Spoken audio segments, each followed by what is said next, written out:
By the way, this match is described as 2 minutes and 36 seconds of a total screw up.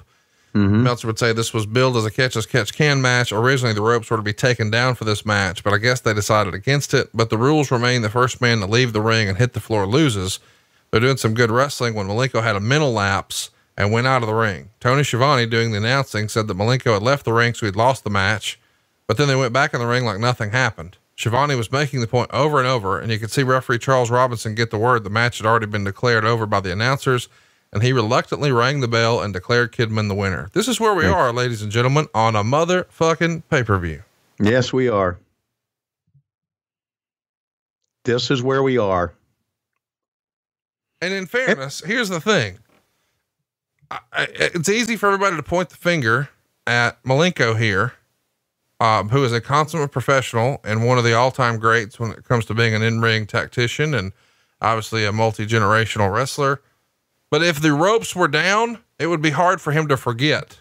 You know what I mean? Like if this was promoted as we're going to remove the ropes and make it a quote unquote legitimate wrestling match, and you know, out of bounds is out of the ring, there's no chance he's jumping out of the ring. But here it just, you get lost in the heat of the moment and it's just another silly stipulation. And that's it. That's the end of the match. But Kidman maybe has forgotten it. Certainly Dean Malenko has forgotten it. And now maybe Kidman's smarting him up saying, hey, that's the end. Well, one thing I do remember is that when he rolled out and started walking towards the entranceway, again, we're not always told of what's going to happen. Sure. He's walking towards the entranceway. I'm thinking that's it. He's walking out. And then he comes back in and I was told in the headset, I was being produced at that time, overly produced, that the match is over. Make sure everybody knows that. So yeah, this is a clusterfuck. And it's bad because you feel bad for Dean Malenko. When's he ever made a mistake like that? Yeah. And you could see where he mouthed right there to the referee. I forgot all about it.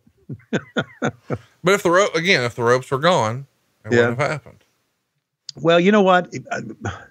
I don't know why they even would have put the stipulation up that the ropes, put down the ropes, because you put down the ropes, it takes a long time to put them back up. Well, I think the idea was if the first match on the show starts with them down, then you've just got to crank them up, and you could have done some sort of backstage skit. But obviously when they were formatting the show with all these changes, they just said, oh, it's going to take too much time, leave them up. And then the performers just fucking forgot.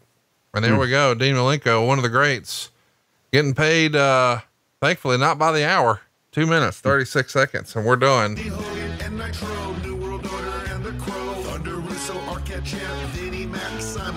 Tony's back with Conrad, not your classy podcast. Watch along, try not to laugh. Lowest rules can't pass. This wasn't